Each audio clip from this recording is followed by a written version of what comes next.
Hello, welcome back to my channel. ये 2022 की मेरी दूसरी वीडियो है और मैं चाहती हूँ कि इसमें मैं कुछ ऐसे चेंजेस के बारे में बात करूँ जो इस साल मैं अपने में अडैप्ट करूँगी। तो आज मैं वो चीज़ें डिस्कस करूँगी जो मैं चेंज करने वाली हूँ और उम्मीद करती हूँ कि इनमें से आपकी भी कुछ हेल्प हो। तो चलिए वीडियो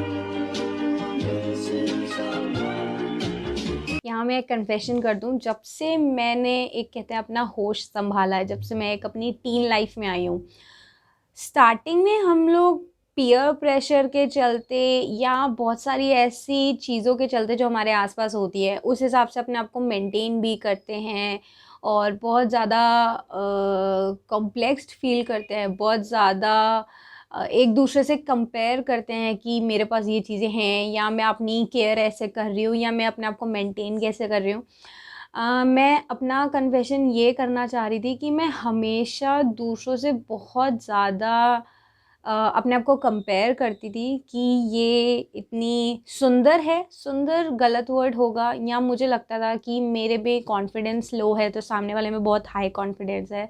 मैं कभी इमेजिन नहीं कर सकती थी कि मैंने कभी भी अपनी लाइफ में सोचा हो कि मैं कैमरा या ये वीडियोस वगैरह या मीडिया हाउस ऐसा कुछ सोचूंगी अपनी लाइफ में। लाइफ कहाँ मोड़ ले आती है कुछ नहीं पता। तो मैंने कभी अपनी लाइफ में नहीं सोचा था कि मैं वीडियोस या ऐसा कुछ काम करूँगी। मैं बहुत ही ज़्यादा लो कॉन्फिडेंट गर्ल थी, एक्सट्रोवर्ट तो थी, पर वो चीज़ ना मेरा नेगेटिव एटीट्यूड में रहा हमेशा कि ठीक है, क्या हो गया, अगर मोटे हैं तो भी क्या। मैंने कभी उस चीज़ के लिए इतने एफर्ट्स नहीं करे। या अगर मैं जिम गई हूँ तो डाइट पे ज़्यादा ध्यान नहीं दिया। जिम 2-3 घंटा करने के बाद, बहुत डेडिकेशन के साथ करने के बाद भी अगर किसी ने समोसे ऑफ़र किए या कोई पार्टी हुई तो कभी सोचा नहीं, हाँ ठीक है हो जाएगा, टेक इट फॉर ग्रांटेड वाला एटीट्यूड रहा है मेरा। सो जब मैं एक मॉम बनी, जब मुझे रिस्पॉन्सिबिलिटी क्या होती है ये बात समझ आई, तो मेरा ये एटीट्यूड मुझे पता भी नहीं कि पिछले साल कहाँ चला गया। चाहे वो ब्रेस्ट फीडिंग को लेके हो, चाहे वो हृदयांशी की कोई छोटी से छोटी बात हो। अगर आज मेरे को उसकी स्किन का ध्यान रखना है, मुझे पता है विंटर्स है, तो मैं बॉडी लोशन कैसे यूज़ करते हैं ये मुझे पता भी नहीं था किसी टाइम पे, बिकॉज़ मैं कभी अपनी स्किन का, अपने आप का कभी ध्यान नहीं रखती थी।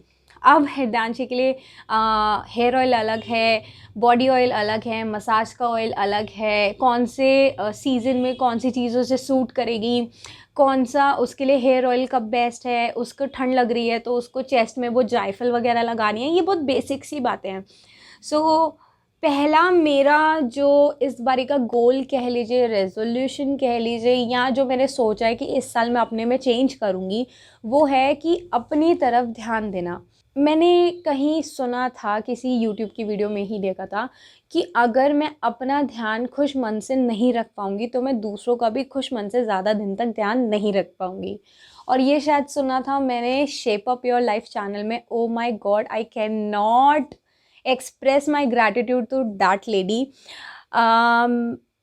शेप अप योर लाइफ वो चैनल है जो देखकर मैं हमेशा मोटिवेट रहती हूँ। मैं सीरियसली किरण मैम को इंस्टाग्राम पे फॉलो करती हूँ। मैं उनकी हर वीडियो देखती हूँ। जब मैं थोड़ी सी ऑफ टॉपिक या ऑफ माइंडेड होती हूँ तो अलग अलग टॉपिक पे उन्होंने इतने अच्छे से एक्सप्लेन कर रखा है। और जो सेल्फ केयर की जर्नी की जो मेरे मन में भी शुरुआत हुई है वो उन्हीं की वजह से हुई है।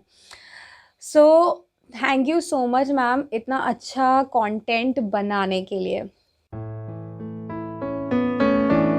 दूसरा, अगर मैं सोचूं मुझे अपने में चेंज लाना है तो वो ये है कि हर चीज़ के लिए अपने आप को गलती पे ना रखना। हृदयांशी को कोई भी दिक्कत होती थी, उसे डायपर रैश हुए, उसे बुखार हुआ, उसे जुकाम हुआ, तो जो पहला थॉट किसी के भी मन में या मेरे मन में आता था वो ये होता था कि शायद मेरी गलती की वजह से हुआ, शायद कुछ मैंने ऐसा खाया, शायद कुछ मैंने ऐसा करा, शायद मैं ही गलत हूँ, शायद मैं अच्छी मॉम नहीं हूँ। सो ये जो चीज़ है ये मुझे अभी भी मैं समझ रही हूँ, अभी भी मैं सीख रही हूँ और शायद अभी तक पूरी तरीके से इम्प्लीमेंट नहीं कर पाई। बट अभी 2-3 दिन से हृदांशी की थोड़ी तबीयत ख़राब है, यानी 30 दिसंबर से थोड़ी बहुत उसे ज़ुकाम बुखार हो रहा है। ऑल्दो मैं उसे 3-3 लेयर्स पहनाती हूँ। मैं खुद आपको वीडियोस में शेयर करती हूँ कि एकदम से बच्चे को मोटा कपड़ा ना पहनाओ, बाकायदा उसे लेयर्स में पहनाओ। सो वो सारी चीज़ें जो मैं आपके साथ शेयर करती हूँ, उसके बाद भी उसे बुखार ज़ुकाम होगा, नॉर्मल सी बात है। बट जब उसको परेशान देखती हूँ मैं, या वो मेरी आँखों के सामने अपनी नोज़ सुड़क रही होती है, तो मुझे मतलब ऐसा लगता है कि यार बस मैं क्या कर जाऊँ। सीरियसली जो भी हुआ है मेरी वजह से हुआ है, I am not a good mom. So इस एटीट्यूड को मेरे को अपना चेंज करना है, और मैं कोशिश कर रही हूँ जब से ये शुरू हुआ है तब से, पर अभी भी पूरी तरीके से नहीं कर पाई। तीसरी बात जो मुझे खुद में चेंज करनी है वो है मेरे बाकी के रिलेशंस के साथ जो मेरे आपस में बॉन्ड है, उसको मुझे और बढ़ाना है। मैंने ये चीज़ समझी है और मैं अपनी गलती भी मान रही हूँ कि मॉम होने के बाद आपकी रिस्पॉन्सिबिलिटी, आपका प्यार, आपका सब कुछ बढ़ जाता है। मेरे को भी ये बहुत अच्छे से पता है, बट आपको अपने बाकी रिलेशन को, अपनी सोशल लाइफ को, हर चीज़ को बराबर बैलेंस करके रखना पड़ेगा। जो मुझसे गलती हुई है, मैंने अपने फ्रेंड्स छोड़ दिए। मैं अपने मतलब मैं सच बताऊँ तो मैं अपने क्लोज़ रिलेशंस इवन गौरव के साथ भी, एक वो हो जाती है ना कि एक लेडी माँ बन जाती है तो वो वाइफ़ नहीं बन पाती, या वो कुछ तरीके से चेंज हो जाती है, या ध्यान डाइवर्ट हो जाता है। मैं अपना इस चीज़ के लिए अपने आप को ब्लेस्ड बहुत फ़ील करती हूँ कि मैं गौरव के साथ हूँ। बिकॉज़ ना सिर्फ़ प्रेगनेंसी में, ना सिर्फ़ मदरहुड में, ना सिर्फ़ जब हम एक रिलेशन में थे, मेरे ख़्याल से मेरे को लाइफ़ में एक जो लाइफ़ पार्टनर की जो क्वालिटीज़ होनी चाहिए, एक जो लाइफ़ पार्टनर की वो आपका ध्यान रखे, आपको समझे, आपको एज़ इंडिविजुअल ले, आपके ओपिनियंस मैटर करे सामने वाले के लिए, उन सब से भी कुछ ज़्यादा ऊपर मिला है। ऐसा नहीं है कि मैं बहुत परफ़ेक्ट हूँ या हम दोनों ही बहुत परफ़ेक्ट हैं। हमारी लड़ाई भी होती है, झगड़े भी होते हैं, प्यार भी है आपस में। पर जो एक एक्सपेक्टेशंस का लेवल होता है एक हस्बैंड का टुवर्ड्स हर वाइफ़, वो गॉड ने कभी मेरे पे एम्फसाइज़ नहीं करा किसी भी चीज़ के लिए कि मतलब ठीक है आप मॉम बन गए, या जैसे बहुत सारी ऐसी चीज़ें होती हैं सॉर्ट ऑफ फिजिकल रिलेशनशिप, या अपने आप को आपस में टाइम दो, या जैसे जब मैं प्रेगनेंसी के टाइम पे बहुत ज़्यादा मूड स्विंग्स होते थे, उन चीज़ों को समझना। सो अब मुझे कहीं न कहीं फ़ील होता है कि मैं उस फ़ेज़ में पहुँच चुकी हूँ जब मैं हृदांशी के साथ-साथ भी अपनी फ़ैमिली को, गौरव को, अपनी मदर को, अपने मदर इन लॉ को, सबको एक बराबर टाइम दे पाऊँ। मेरे सारे टचवुड साथ में जो भी मेरी फ़ैमिली है बहुत ज़्यादा सपोर्टिव है। पर मुझे कहीं न कहीं पिछले 1 साल में ये चीज़ लगी है कि जितना मुझे उन्हें एफ़र्ट देना चाहिए था, उतना मैंने नहीं दिया। तो मैं इन चीज़ों को सुधारने की कोशिश करूँगी इस साल। और बाकी मुझे पता है ये मेरा पॉइंट एक्चुअली में उन लोगों के लिए इतना मैटर शायद नहीं करता, पर मुझे कहीं न कहीं ये चीज़ लगती है कि मैं और कर सकती हूँ तो मैं करूँगी। चौथा पॉइंट जिसमें हर लेडी, हर मॉम, हर वर्किंग लेडी सुपीरियर बनना चाहती है और बहुत होती भी हैं, वो है टाइम मैनेजमेंट। टाइम मैनेजमेंट एक ऐसी चीज़ है जिसकी मुझे डेस्परेटली ज़रूरत है। अगर मुझे साथ में पढ़ाई करनी है, अपना चैनल चलाना है, सॉर्ट ऑफ मैं एक प्रोजेक्ट पे काम कर रही हूँ, वो चीज़ें आगे एग्जीक्यूट करनी है, और मैं सोच रही थी मैं फ्रीलांसिंग का भी काम अपना शुरू करूँ।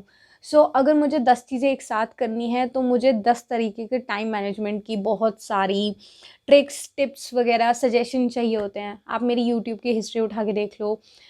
मेरी यूट्यूब की हिस्ट्री में यही सब चलता है। एक चैनल है captain Kritika, God she is time management Guru for me.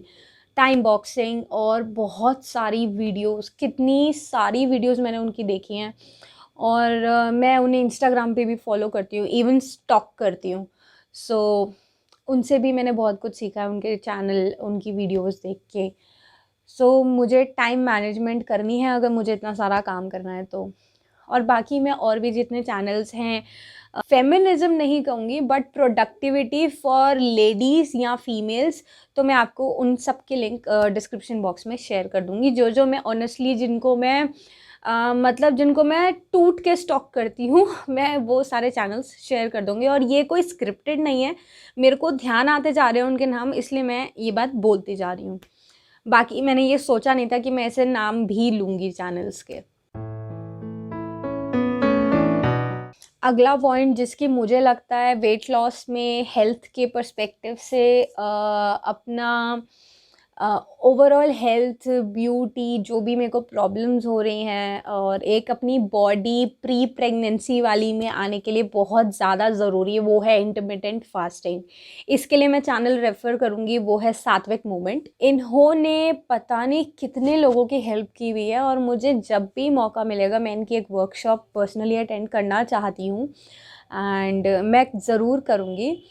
इस साल मैं इंटरमिटेंट फास्टिंग को ट्राई करूँगी। वैसे मैंने दिसंबर के महीने में करा था, 5 दिन मैं सक्सेसफुल हुई थी, मैंने 80 घंटे तक अपना पूरा कर लिया था। उसके बाद मेरे को एक ना चाहते हुए पार्टी में जाना पड़ा, ना चाहते हुए वहाँ पे खाना खाना पड़ा। उसके बाद जो मेरी मोटिवेशन ख़त्म हुई है, मैं अब तक वो कंटिन्यू नहीं कर पाई। मैं इस चीज़ को दोबारा कंटिन्यू करूँगी। और वो 4-5 दिन का जो एक्सपीरियंस था ना, उस वजह से मैं क्रेव कर रही हूँ कि मतलब मेरी बॉडी क्रेव कर रही है कि मैं दोबारा से फास्टिंग शुरू करूँ। इसके लिए मैंने एक ऐप का यूज़ किया था। ये ऐप थी मेरे को इसका नाम ध्यान नहीं आ रहा, अभी मैं फ़ोन में रिकॉर्डिंग कर रही हूँ, नहीं तो मैं बता देती। इस ऐप में पूरी गाइडेंस है कि आप फ़ास्ट कैसे शुरू कर सकते हो, आपके आपके कौन से फास्टिंग आवर्स में आपकी बॉडी के अंदर क्या-क्या हो रहा है। बहुत अच्छी ऐप है, इसका भी लिंक मैं डिस्क्रिप्शन में दे दूँगी। अगर आप चाहो आपको फास्टिंग शुरू करनी है या फास्टिंग के बारे में कुछ ब्लॉग्स, आर्टिकल्स पढ़ने हैं, तो आप इस ऐप को रेफ़र कर सकते हो। अगला जो पॉइंट है वो मैंने नवंबर से ही शुरू कर दिया था। वो एक अनकॉन्शियस डिसीजन था बट आई थिंक वो मेरी लाइफ का one of the best decision था। वो था ये एप्लीकेशन डाउनलोड करना और इसकी पेड सब्सक्रिप्शन लेना। thinkright.me, ये ब्रह्म कुमारी यानी बीके शिवानी जी का एप्लीकेशन है। मैंने तब डाउनलोड किया था जब मैं पोस्टपार्टम डिप्रेशन से फेस कर रही थी, वो टाइम चल रहा था मेरा। बट उस टाइम मैं इसका फ्री वर्जन यूज़ कर रही थी जस्ट फॉर जो ये मेडिटेशन वाले म्यूज़िक होते हैं और जस्ट जो ये ओम चैंटिंग्स वगैरह होती हैं। मैं इतनी ऑब्सेस्ड हो गई थी इस एप्लीकेशन से, इवन आज भी हूँ, कि मेरे को और कुछ भी ना हो, मैं कोई वीडियो ना बना पाऊँ, मेरा दिन बहुत ज़्यादा अनप्रोडक्टिव रहे, उसके बावजूद भी मैं रोज़ रात को 5 मिनट, 10 मिनट, 15 मिनट जितना भी मैं ले पाती हूँ, शांति से ईयरफोन लगा के इसका कोई भी मेडिटेशन म्यूज़िक या चैंटिंग वगैरह एफर्मेशंस मैं ज़रूर सुनती थी। तो उस चीज़ ने मेरे को काफ़ी हेल्प करा। मेरी नींद अच्छी हुई। शायद मैं ये बोलूँ कि इस चीज़ ने मेरे को डिप्रेशन से क्योर करने में भी हेल्प करा। फिर मैंने इसकी पेड सब्सक्रिप्शन देखी तो उस टाइम पे कुछ ऑफ़र चल रहा था, तो 900 रुपये में आई गेस मुझे 1.5 साल मिला है। 50 रुपये महीना इतनी कोई बड़ी बात नहीं है। हम एक बारी में नेटफ्लिक्स हो गया या अमेज़न प्राइम हो गया, इन सब की सब्सक्रिप्शन के बारे में नहीं सोचते। वो 1000 रुपये हमारे लिए मैटर नहीं करते क्योंकि उससे हमारा एंटरटेनमेंट हो रहा है। तो क्या हम अपने सेल्फ केयर के लिए कुछ रुपए खर्च नहीं कर सकते, जिसका हमारी लाइफ में उन रुपयों से ज़्यादा अहमियत है? और वो दिन है, अब तक मैंने शायद 5 या 6 दिन ऐसे गए होंगे 2-1 महीने में जो मैंने ना सुनी हो या वो एप्लीकेशन दिन में एक बारी ना खोली हो। और ये मेरा बेस्ट डिसीजन था। मैं इसे बाद में भी कंटिन्यू करूँगी और कोशिश करूँगी बिना म्यूज़िक या बिना चीज़ों पे भी जो ब्रेथ वर्क होता है कि आप अपनी साँसों पे ध्यान दो और मेडिटेशन शुरू करो, मैं उसे भी करूँगी। ये चीज़ भी मैंने सीखी है shape up your life channel से, किरण मैम से, कि मेडिटेशन या अपने थॉट्स को चुप करना, ये एक बहुत बड़ी कला है और इसमें धीरे-धीरे मैं मास्टर करने की कोशिश करूँगी। अगली जो चीज़ सोची है वो मेरे लिए बहुत बहुत ज़्यादा डिफ़िकल्ट है। ये मेरी एडिक्शन है जो शायद जब से मैं पैदा हुई हूँ तब से है, बिकॉज़ मेरी मम्मी में है, मेरी दादी में है, मेरी सास में है, सब में है, जो कि है चाय और कॉफ़ी की एडिक्शन। मेरे दिन में डिलीवरी के बाद भी जब मैं अपने पोस्टपार्टम डिप्रेशन के टाइम पे थी तो 5-5 6-6 मग्स हो जाते थे और मैं एक बार ही चाय पीती हूँ तो मग भर के पीती हूँ। सो मुझे ये चीज़ फ़ील होती थी कि मैं गलत कर रही हूँ। अब एक पॉइंट आ गया है कि मैंने अपना मग का साइज़ रिड्यूस कर लिया है। बट अब मुझे ये फ़ील होता है कि अगर मेरे को अपनी बॉडी की तरफ, अपनी हेल्थ की तरफ ध्यान देना है तो मुझे कैफ़ीन इनटेक कम करना होगा। मैंने काफ़ी हद तक कम कर दिया है, अब मैं सिर्फ़ 2 मग्स लेती हूँ, पर वो 2 मग्स से भी मुझे रिड्यूस करना है और उसकी भी कोशिश मैं 2022 में करूँगी। Switching to herbal options herbal options जैसे ग्रीन टी, हर्बल ऑप्शंस जैसे ये आपके जो चिया सीड्स, फ्लैक्स सीड्स वगैरह, ये मेरे को पहले सच्ची बताऊँ एक बहुत ही वैसी बात है, ऑल्दो इन्फ्लुएंसर होने के नाते मुझे ये सब ऑन स्क्रीन नहीं बोलना चाहिए, पर मैं जब पहली बार इन चीज़ों के बारे में सुना था, जब बिल्कुल मेरा कोई टच, कोई कॉन्टैक्ट नहीं था कि, या मुझे ये नहीं पता था अपनी हेल्थ का ध्यान कैसे रखना है। मैंने कहा यार बीज कौन खाता है, वो भी तरबूज के बीज, सीरियसली, या सनफ्लावर के बीज, ये सब कौन खाता है, लोग बेवकूफ़ हैं। या ये जो यूट्यूब वगैरह देख के और सबको यूँ लगता है कि हम हेल्थ कॉन्शियस रहेंगे, ये रहेंगे, वो रहेंगे, बर्गर पिज़्ज़े खाने बंद कर दो, अपने आप हेल्थ बराबर हो जाएगी। तो पर मुझे समझ आया कि आजकल की जो हमारी लाइफ़स्टाइल है, आजकल की जो हमारे खाने-पीने के प्रोडक्ट्स हैं, दूध, चाय, कॉफ़ी, टिन बंद पैकेट्स, इन सब में वो चीज़ें नहीं है जो हमारी बॉडी की रिक्वायरमेंट पूरी करें। ये चीज़ सीखी मैंने सात्विक मूवमेंट, ऑल्दो उन्होंने ये सीड्स वगैरह पे भी कभी एम्फसाइज़ नहीं करा, पर अब मैं छोटे-छोटे चेंजेस कर रही हूँ, तो मैंने सोचा कि क्यों ना इनको भी एक ट्राई दिया जाए। तो इस बारी मेरी मदर इन लॉ ने और हमने सोचा कि चलो सिर्फ़ एक बंदा नहीं, पूरी फैमिली को चेंज करते हैं। तो हम लोगों ने 5-6 तरीके के सीड्स मँगवाए हैं और उन्हें भून के रख लिया है और कुछ भिगो के खाते हैं। शुरू कर रहे हैं, 2, 4, 10 दिन ही हुए हैं। उसके फ़ायदे फ़िलहाल नहीं दिखने हुए शुरू। जैसे ही शुरू होंगे मैं बताऊँगी, और मैंने 5 तरीके के सीड्स शुरू करे हैं और इनके जो-जो फ़ायदे जैसे-जैसे मुझे दिखते जाएँगे मैं आपके साथ शेयर करूँगी। अगर इनके कुछ फ़ायदे दिखे और कुछ वेट लॉस या जो भी कहते हैं लोग कि एनर्जी देता है या कुछ देता है, तो इन्हें कंटिन्यू करूँगी। चीनी मैं चाय के अलावा कहीं पे भी यूज़ नहीं करती, तो मैं कोशिश कर रही हूँ जब तक सर्दियाँ हैं तब तक मैं गुड़ की चाय पे आ जाऊँ, बट फ्रैंकली मैंने ट्राई किया और मेरे को बहुत आफ़त आती है वो पीते हुए। फिर भी मैं अपना बेस्ट दे रही हूँ कि मैं गुड़ की चाय पीऊँ, चीनी की चाय की एडिक्शन मेरी ख़त्म हो जाए। और कुछ ऐसे चेंजेस कि अ, अपनी रोटी में जितने भी आप कार्ब्स लेते हो, यानी आप जो आटा मलते हो, तो उसमें थोड़ा चने का आटा डाल दिया, कभी थोड़ा बाजरे का आटा, कभी जौ का आटा, तो मिक्स करके बनाओ। तो जो भी सारे न्यूट्रिशंस हैं वो सारे एक आपके पूरे मील में आ जाएँ। सलाद ज़्यादा खाओ। मैं सैंडविच और चाइनीज़ में तो सब्जियां खा सकती हूँ, पर मैं सलाद के नाम पे एक सब्जी का एक स्लाइस नहीं खाती। तो इस साल मैंने ये सब कोशिश की है कि मैं सलाद वगैरह भी शुरू करूँ। अभी तक मैंने शुरू नहीं की, पर मैं शुरू करूँ। तो अपनी थोड़ा हेल्थ और डाइट के ऊपर ध्यान देना शुरू किया है मैंने। क्योंकि अब तक जो मैं दे रही थी शायद हृदयांशी के लिए दे रही थी, पर मैंने कभी, मेरा माइंडसेट यूँ नहीं रहा कि मैं कुछ अच्छा खाऊँ जो मुझे फ़ायदा दे। अगर मैंने 1 साल अपनी लड़की के लिए कर लिया तो शायद मैं कर सकती हूँ अपने लिए भी। शायद क्या, मुझे अब करना ही पड़ेगा क्योंकि मेरे घरवालों का भी बहुत प्रेशर है। किसी को इतनी उम्मीद नहीं थी कि जो लड़की मीठा नहीं खाती, उसने 40 दिन इतना मीठा खाया है, इतना मीठा खाया है, जो दिया गया वो खाया, चाहे वो घी में था, चाहे वो ड्राई फ्रूट्स का भरा हुआ था, चाहे वो दूध था। मैं इन सब चीज़ों से बहुत भागती थी। तो जब मैं हृदयांशी के लिए इतना सब कुछ कर सकती हूँ, तो मुझे अपने लिए भी करना ही है। इवेंचुअली ये भी सब हृदयांशी के लिए ही है। सो इसी माइंडसेट के साथ मैं अब थोड़ा-सा ध्यान रख रही हूँ।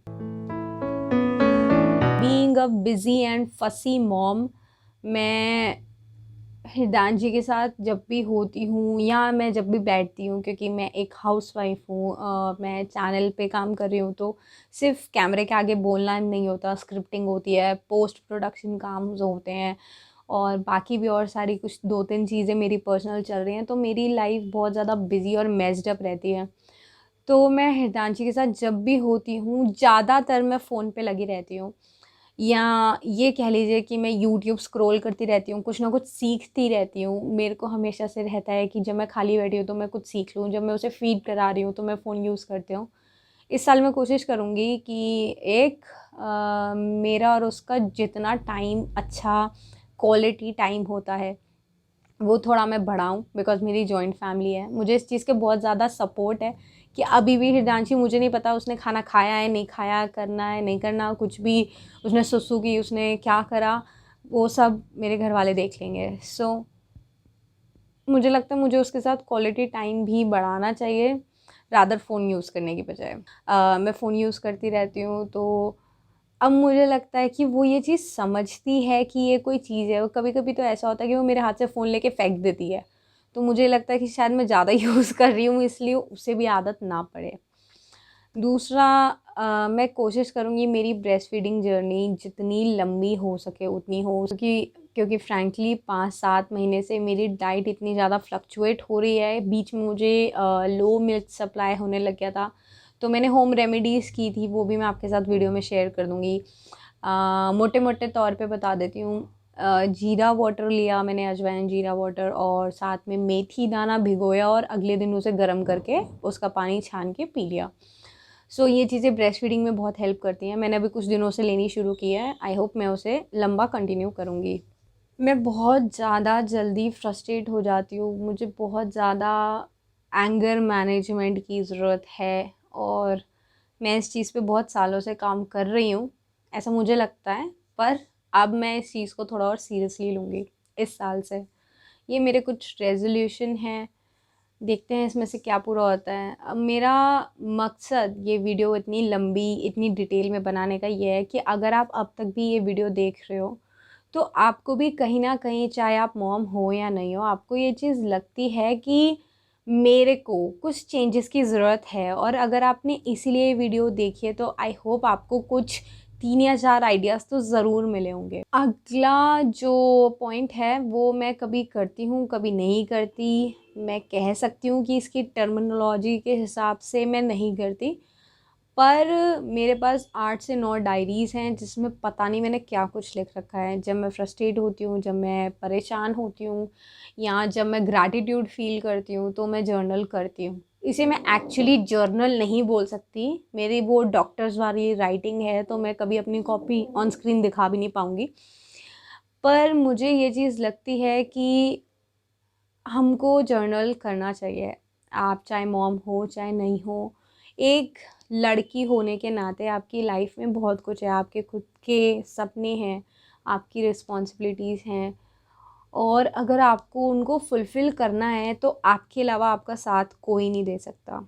अगर आप मेंटली प्रिपेयर नहीं हो, तो आपकी हेल्प कोई भी नहीं कर सकता। सो जर्नलिंग हमारी मेंटल हेल्थ को स्टेबल रखने में, हमारे ड्रीम्स को पूरा करने में हेल्प करती है। मैं कोई रूटीन में जर्नल नहीं करती, पर हाँ, जिसे ये कह लीजिए डायरीज़ लिखना, तो वो मेरे को बहुत शौक़ है। किसी दिन दूर से ही दिखा दूँगी, बिकॉज़ मेरी राइटिंग ऐसी नहीं है जो मैं स्क्रीन पे शेयर कर पाऊँ। मैं वो एस्थेटिक जर्नल वालों में से नहीं हूँ। ना मैंने आज तक कभी जर्नल मैं ऐसी सिंपल कॉपीज़ लेती हूँ, और ये तो मेरी स्क्रिप्ट की कॉपी है। इसमें कुछ ज़्यादा नहीं लिखा, ये आपको दिख ही रहा होगा इसकी हालत। सो और कभी-कभी तो मतलब मुझे पता ही नहीं कि मैंने क्या लिख रखा है, क्या नहीं, बस कभी मन करा तो लिख दिया। ऐसे ही मेरे पास बथेरी कॉपीज़ हैं, बथेरा बहुत कुछ है। कभी फुर्सत में शेयर करूँगी, बट अब मैं कोशिश कर रही हूँ कि इस चीज़ को, जर्नल को, मैं रोज़ 5 मिनट दूँ, चाहे एक लाइन में ख़त्म कर दूँ। पर मुझे पता है मैं जर्नल लिखती हूँ तो मैं 8 से 10 पेजेस भर देती हूँ। उस टाइम पे जो फीलिंग होती है, अब इन्हें आप टर्म दे लो तो ब्रेन डंपिंग मैं करती हूँ, कि अपने दिमाग से जितने थॉट्स हैं उठा के कॉपी में डाल दिए। जर्नलिंग मैं करती हूँ, ग्रैटिट्यूड जर्नल मैं करती हूँ, और फ्रस्ट्रेशन जर्नल भी मैं करती हूँ। पर मेरे को इन सब के जो नाम हैं वो अभी कुछ महीनों में पता चले हैं, ये तो मैं कई सालों से करती आ रही हूँ। सो इस चीज़ को मैं कंटिन्यू करूँगी, और थोड़े से अच्छे वे में, प्रेजेंटेबल वे में, जो मैं ऑन स्क्रीन दिखा पाऊँ। मुझे बहुत ज़्यादा अच्छा लगता है नई-नई चीज़ें सीखना, तो इस बारी मैंने 2-3 चीज़ें सोची हैं, जैसे मैं न्यूट्रिशन के बारे में थोड़ा बहुत पढ़ूँगी, इंटरमिटेंट फास्टिंग के बारे में पढ़ूँगी, डिजिटल मार्केटिंग के बारे में कोई कोर्स यूडेमी वगैरह पे ज्वाइन करूँगी। यूडेमी, स्किल शेयर, ऐसे बहुत सारी प्लेटफॉर्म्स हैं। और अपने स्किल्स इम्प्रूव करूँगी कि मैं अपना कंटेंट अच्छा कर पाऊँ, अपनी वीडियोस अच्छी कर पाऊँ। वीडियोग्राफी और फोटोग्राफी के बारे में थोड़ा बहुत सीखने की कोशिश करूँगी। सो कुछ स्पेसिफिक नहीं है, और शायद कोशिश रहेगी कि एक अच्छी लैंग्वेज भी सीखूँ। उसकी शुरुआत अभी तक मैंने करी नहीं है, पर हाँ, मेरे को बहुत अच्छा लगता है वो लोग जो मल्टीलिंगुअल होते हैं, जिनके पास मल्टीलिंगुअल स्किल होता है। और आई होप मेरी वीडियो पसंद आई हो। अभी तो इतना सब कुछ ही, मुझे ये भी नहीं पता कि जब मैंने ये सोच के लिखा था तो इनमें से कितनी बातें पूरी होंगी। कॉन्शियसली और अनकॉन्शियसली ये सब भी मैंने लिख रखा है, और ये है वो आप देख सकते हो कितनी गंदी राइटिंग में। बट ये कोई स्क्रिप्ट नहीं थी, ये मैं ब्रेन डंपिंग कर रही थी कि इस साल मैं अपने आप में क्या चेंज लाऊंगी, और मुझे लगा कि शायद मुझे ये चीज़ आपके साथ शेयर करनी चाहिए। वीडियो ऑलरेडी बहुत लंबी हो चुकी है। ये self care, self improvement, self help के बारे में मैं घंटों बात कर सकती हूँ। बिकॉज़ अगर मुझसे कोई पूछे कि ये सब कुछ कैसे शुरू हुआ, तो ये सब कुछ पिछले 4 सालों से चलता आ रहा है। ये मेरे 4 साल की मेहनत है, सेल्फ़ नॉलेज है, जो मैं खुद में थोड़े-थोड़े, छोटे-छोटे इम्प्रूवमेंट ला रही हूँ, लाती रहूँगी। और यही चीज़ सोच के मैंने ये चैनल और सोनम के सिंघल जो मेरा दूसरा चैनल है वो शुरू करा है। वो चैनल भी पिछले साल तक उसमें 20-25 वीडियोज़ थी, पर मुझे पता नहीं क्या हुआ, मैंने सारी वीडियोज़ डिलीट कर दी। अब मेरे पास उनका कोई बैकअप नहीं है, सिर्फ़ 2 वीडियोज़ पड़ी हैं। अगर आप चाहो तो उसे भी सब्सक्राइब कर लेना, मैं उस पे भी एक्टिव होंगी, आपको लिंक डिस्क्रिप्शन में मिल जाएगा। उसमें मैं productivity, time management, self care, self improvement और ऐसे ही बहुत सारे टॉपिक जिनमें मेरा इंटरेस्ट है, वो मैं आपके साथ शेयर करूँगी। ड्रीम मम ट्रू पे यहाँ पे आपको मदरहुड, हृदयांशी, मेरी लाइफ़, मेरा कंटेंट, ये सब मिलेगा। और देखते हैं 2022 ये क्या-क्या लाता है। आई होप आपको मेरी ये वीडियो पसंद आई हो। अगर पसंद आई हो तो प्लीज़ इस चैनल को लाइक करना, सब्सक्राइब करना, शेयर करना। जितने लोगों की आप हेल्प कर सको उतने लोगों की हेल्प करना। और मिलती हूँ आपसे अगले थर्सडे और सैटरडे। कोशिश करूँगी कि मैं अपना कंटेंट इम्प्रूव करूँ, आप कोशिश करो, आप मुझे सब्सक्राइब करो। सो चलो मिलती हूँ, बाय बाय, थैंक यू।